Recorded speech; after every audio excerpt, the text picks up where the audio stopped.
আমার মতো নারী অনেক শত গুণের মধ্যেও থাকলে আমরা উচিত। হুম?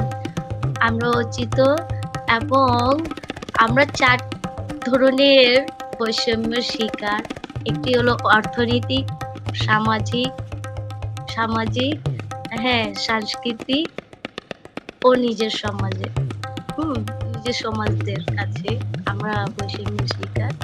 আমরা যখন সবাই বের হলাম তখন সবাই দেখতে পেল যে না নারীরা অনেক আর নারীদের শক্তি তো সবাই জানে যে আমাদের নারীদের শক্তি কোথায় থেকে কিন্তু গণ অভ্যুত্থানেও কিন্তু আমাদের নারীদের অনেক অবদান ছিল। হুম? এবং এখনো আমাদের এ কোনো আন কোনো আন্দোলন এমন যায়নি যে খালি পুরুষরা করেছে। নারীরাও তাদের সাথে ছিল। আপনারা যদি দেখেন আমাদের আন্দোলনের ইয়াতে যে সবচেয়ে বেশি অবদান কিন্তু আমাদের নারী এবং শিশুদের ছিল।